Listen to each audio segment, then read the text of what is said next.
On se souviendra de l'un de ses poèmes, Prière d'être enterré à Mandou.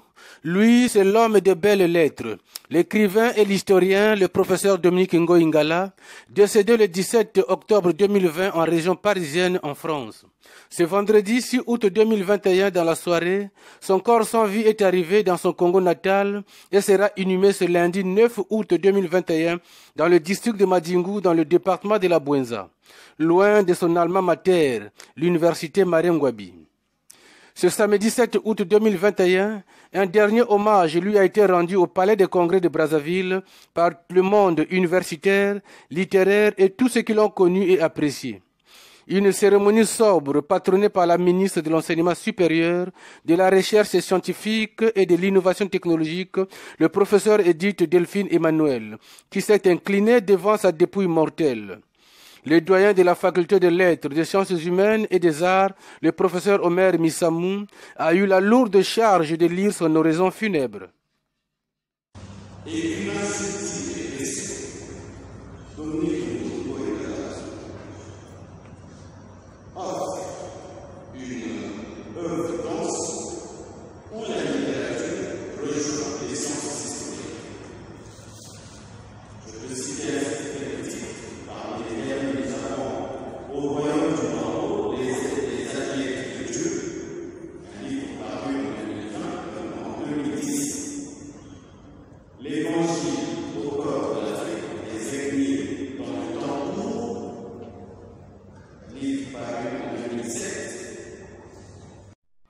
Ses collègues qui l'ont côtoyé, toutes les générations confondues, à l'université Marien Ngouabi, n'ont pas tari de témoignages en sa faveur.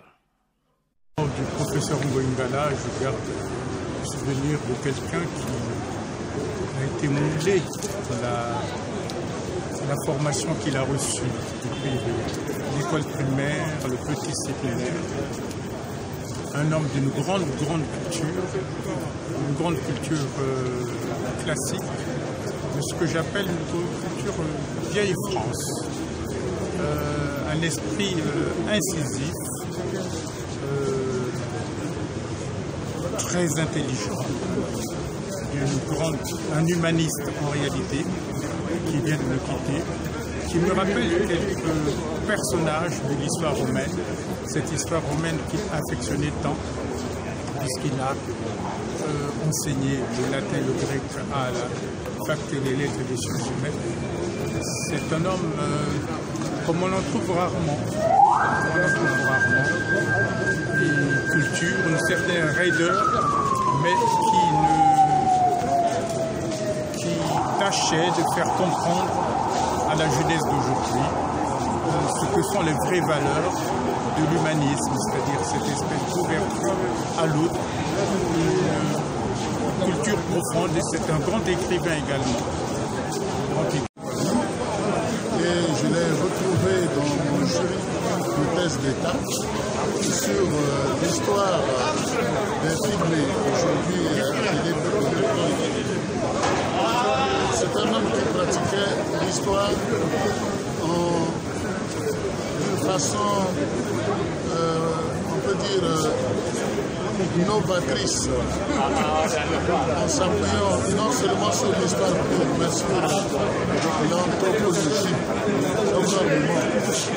Et il a beaucoup apporté aux historiens du Congo et du monde, parce qu'il est l'un des cofondateurs de l'école historique de Brazzaville, qui suit la démarche des écoles des annales, et il est resté actif jusqu'à la fin de ses jours. D'évacuer les dernières thèses qu'il avait en co-direction avec les Américains. Il en reste 3 ou 4.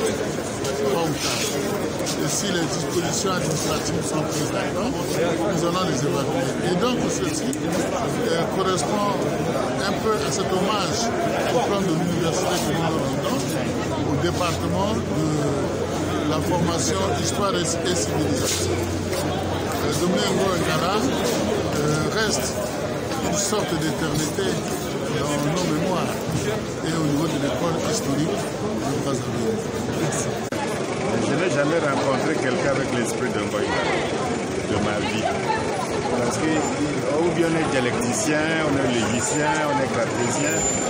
Mais Ngoï Ngala, c'est unique, il était très nuancé. Si bien qu'il gagnait toujours s'il y avait la polémique. La polémique, c'est la brutalité ou la force de l'argument. Mais lui, c'était la nuance. C'est un peu l'esprit scolastique, c'est oui et non, oui et non. Et lui, tu dis oui, oui, alors qu'il y a le non à côté. Tu dis non alors qu'il y a le oui à côté. Il était très spécialiste et unique dans le monde. Je ne sais pas comment il faisait ça, par nature ou par éducation. C'était une pensée unique, très nuancée. C'est rare, c'est très rare. C'est-à-dire que si vous avez le débat avec lui, il gagne toujours. Parce qu'il est toujours très nuancé. C'est exceptionnel d'ailleurs. C'est un don. On n'a pas souligné ça parce que bon, les gens ne perçoivent pas ça. C'est bien que ça lui a donné une culture générale exceptionnelle.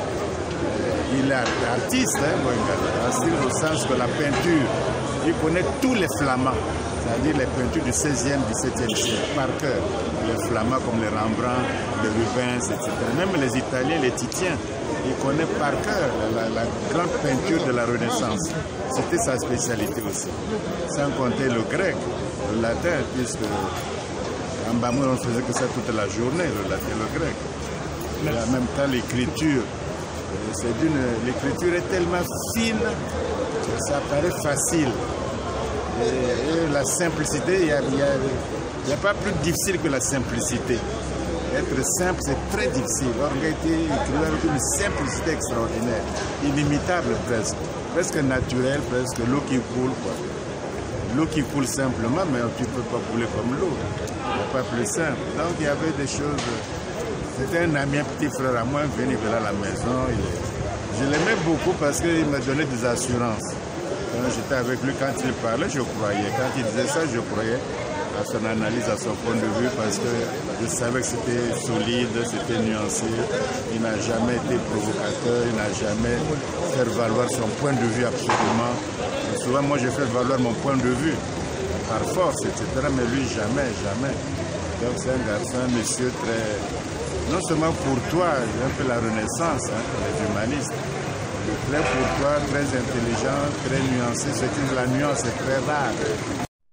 Le professeur Dominique Ngoï Ngala quitte la terre des hommes dans sa 77e année de la vie, laissant ainsi à la postérité une bibliographie riche d'enseignes.